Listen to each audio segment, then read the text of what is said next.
Welcome to number 8 and the last in this current series of reflections. For 7 months you have been watching a hand write the word now on a board, and watching that even before the hand has reached the last W of now, the first letter has begun to fade. This is not just an eye-catching symbol. This is a message that contains the essential truth of our life on this planet and how we must absorb it and live it. The way we presented it to you here, with the hand writing the word on a special board, is part of spiritual practice in the Buddhist Zen tradition. Well, some of you may have met this before. It reminds us that we only know the beginning in the end, and we only understand the end in the beginning. Life on planet Earth, in time-space, is life through a series of opposites. Light and darkness, day and night, winter and summer, goodness and evil, and so on and so on and so on. We understand one in the experience of the other. Living beyond the pairs of opposites was a phrase used in the original wisdom, the Vedic tradition, that reflects the one that we've used earlier in these reflections from the Christian tradition, where Irenaeus reminded us that we had to go beyond mind to all that lies beyond mind. Mind, the experience of the opposites, beginning, end, light, darkness, and so on, is the same as going beyond mind to discover all that lies beyond mind. Well, let's just take the one that we have as a title today. If there is no beginning, there can be no end. If there's no end, we don't look for a beginning, because they don't exist. There is only now. Let's be very practical. I know that I had a beginning. I have a birthday, a date when I was born, and I've probably got several legal papers to prove that I was born on that particular day. Actually, we know that my beginning began several months before that, but I did have a recognizable beginning. I also know that I will have an end. And probably then other people will have certain certificates proving that I have had an end, that I have died. So I have a birth and I have a death. I have an entry point and I have an expiry date, which I don't know yet. In fact, never will. Because when the expiry date comes, I will not be in time-space any longer. Where will I be? Beginning and end in time-space? Is that all there is? If you're already finding questions arising in your mind, don't be surprised. As human beings, we have always had an insatiable curiosity to know, even to prove, what went before the beginning. The beginning of what? The beginning of time? The beginning of the universe? We're very curious about that. We're also very curious to know what will happen afterwards. not so much to the universe, but to me. Is there life after death? What sort of life? And you know that this has run through our literature and our searches and our religious theologies throughout the whole of our history, for all the thousands of years of our history. Before the universe was what? What was the actual source out of which all this came? The beginning of time-space, the beginning of the cosmos, the universe, as we know it. Well, of course, you probably have in your minds, those of you who come from with a background of any particular religious tradition, what the scriptures of your tradition said. And perhaps the most well-known among us would be the words of Genesis. In the beginning, God created. So before the beginning, there was God. Was there something before God, the source? In the beginning, there was God, and God created simply by saying, "Let there be light," and there was light. We spent centuries discovering what light is.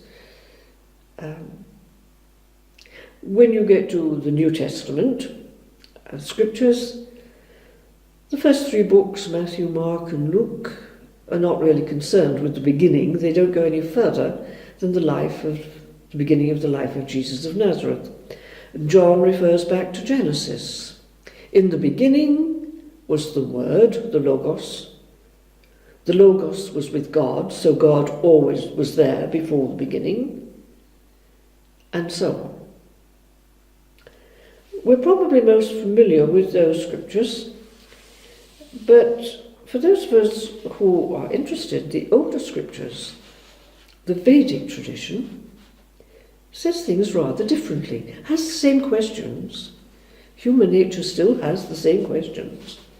But if we look at the Book 10 of the Rig Veda, we get this hymn of origins.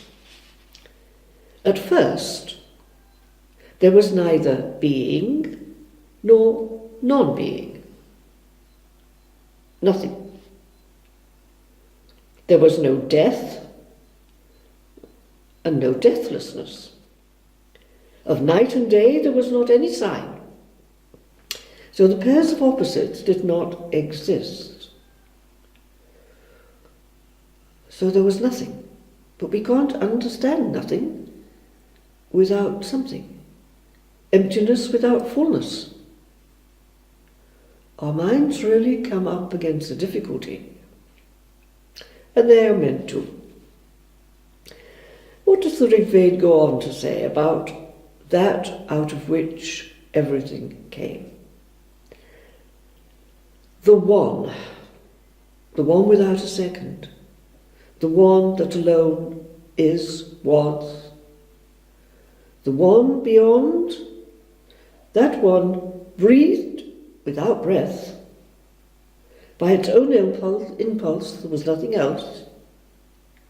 Other than that, there was nothing else at all. And so on. Nothing. Emptiness, but we don't know what fullness was. A whole series of questions that don't seem to have answers.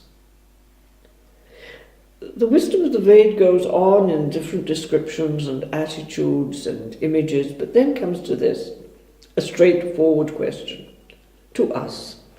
Who really knows? Who can dare to tell it? Who can presume to say, I know what was before the beginning when there wasn't a beginning? So they suggest that, whatever it is, the source, the one without a second, that just moved we have to use some word, by its own impulse, by passion, by desire. And out of that, everything unfolded. That out of which creation has arisen. That one surely knows. But perhaps not. It's a perfect answer. Who knows? Who dares to know? We're just assuming that the source knows. We don't know anything. It is all mystery. The source is all mystery. A non-physical reality that cannot be known by us. We call it in our languages spirit. The ultimate reality which is non-physical and therefore cannot be known and understood by us through our physical minds and bodies. Mystery. For centuries we accepted these answers that came to us through philosophy and theology, were written down in the scriptures. We accepted them as authoritative, the words of the religious tradition, depending, of course, on the search of mind to come to an answer. But this was very often and very soon challenged by science, which is also the use of the mind and the intelligence and experimentation, to see if it can find an answer to the question, in the beginning, before the beginning of space-time, what? And at the end of space-time, what? And where am I in all this uncertainty or mystery? Slowly, when science began to challenge philosophy and theology in finding the answers, we found a fascinating story developed. If you've never read it or looked into it for yourself, I advise you to do so. It's readily available. You just open your computer and start searching. Because we're still searching. Information and possible answers are still coming to us all the time from our scientists. It goes back a long way. It was about the 16th century, the 1500s, when a proposal was made that this universe came from a big bang. Now, most of the scientists of the time rejected the theory completely, and certainly philosophy and theology did. They had a nice God already established who produced everything. So no need to ask any more questions. But, of course, science did go on asking the question, and eventually scientists became more and more convinced that there had been a big bang, a coming together of certain physical properties in just exactly the right proportion to cause what we call an explosion, out of which everything that exists now exists. So in other words, the God, who is the source of it all, is a big bang.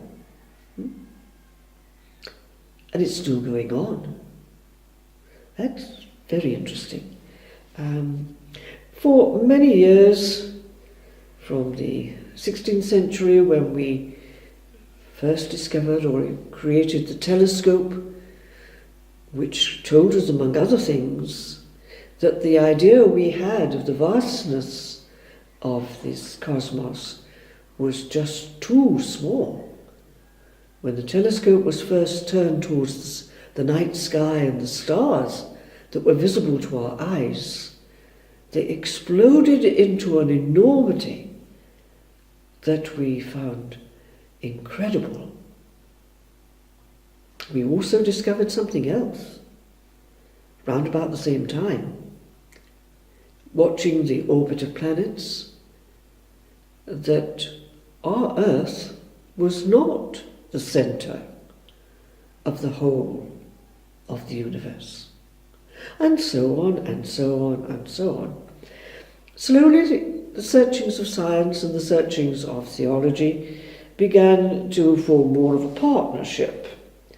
Around about the 1850s, you have a Jesuit priest who was, by the way, the one who organized the Vatican Observatory, who was able to discover the life cycle of stars. So here they were, being born and developing and crashing and dying, and new stars being born in a way that shook completely our former understanding and answers about beginning and end and what goes on in between, and so on. It goes on more and more and more till we discover the speed of light and can look back in time, until we discovered in the 19th century, then in the 20th century, at a time when practically all of us who are looking at this must have been born and lived. In the 20th century, the 1900s, we discovered that 99% of this universe is in darkness. We can't see it at all. And where does our question, our confident question that we can find the beginning, either through scientific research or through philosophical or theological speculation? Both have ended in mystery. And as one scientist leading a research team working on the intricacy and the delicacy and the power of the human brain, the human mind, said in an interview later, oh yes, we can find a great deal of complexity. We haven't found the simplicity, the answer, the simple, perfect answer to the question. So whether we approach by religion or by science, we search, and the search will bring us face to face, again and again, with mystery. Am I prepared to accept this?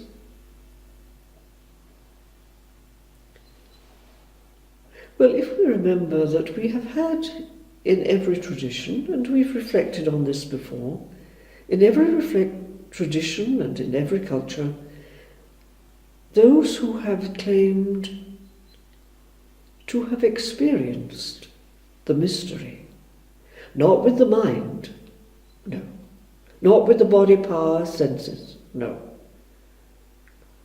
but with the reality that is beyond them both.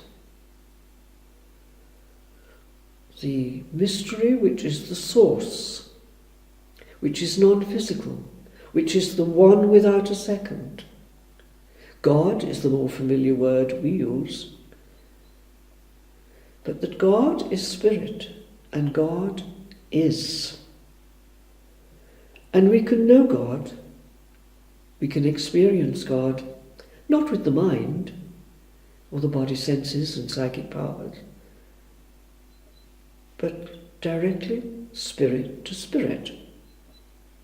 Now, even with our rather limited mind, we can work out that if we can do that, then we must also be somehow spirit, the same nature of that as that great mystery which our minds cannot understand. We are also spirit. We have also unfolded as has everything else that exists, or ever has existed, or ever will exist, all unfolded out of that one source, the mystery, the spirit by nature, that we call God by so many names. And this we can know, spirit to spirit. And then that sentence makes a little more sense. In my end is my beginning. Is there life after death? For me? Well, certainly not physical life. The brain and every other part of my physical equipment will have disappeared by then, into either ashes or dust. It will have gone. So there must be life that is life now, that doesn't exist only after the physical death. Life, the fullness of life. The life I experience, the life that I am. But I can only experience it now, in space-time. There is no past or future. There is only this millisecond when I am alive. So to be fully alive, I need to be fully awake to this now, this moment. Easy to say. Not so easy to wake up to that truth. That's why we need the practice. That's why we had the picture that we used at the beginning of these reflections. Something extremely simple, but incredibly powerful. Watching that even the simple word that I write in this moment, as I am writing it, it is already fading into non-existence. Many of our poets throughout the centuries have tried to capture this and remind us. You're probably aware of the famous line, "The moving finger writes, and having written, moves on. And all your piety and wit can't cancel even a line of it, nor all your tears wash out a single word of it." Our life is written, second by second, millisecond by millisecond, and it's gone.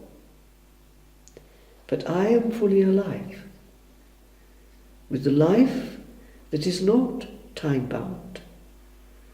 It's not ruled by the pairs of opposites, night and day, light and darkness, etc.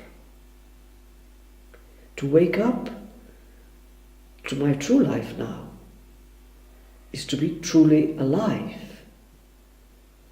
And the only way it is possible to be truly alive. Simple. The practice is simple, but we need to do it. The board you saw used for these reflections comes out of the Zen tradition. But you don't need a Zen board. You just need something that stops you and makes you stand or sit for a moment. Just saying, awake, I am alive now. I cannot go one step back in life to a former time. I cannot go forward to what might yet be, but is not. In spite of all the wonderful science fiction movies and time machines, we cannot do it. We live in the present moment. The 18th century Christian mystic called it the sacrament of the present moment. A sacrament is a meeting, a special meeting, where something in space-time triggers, as it were, the experience that is beyond space-time, the present moment. No past, no future, only now, and now, and now, and so on. And to be continued.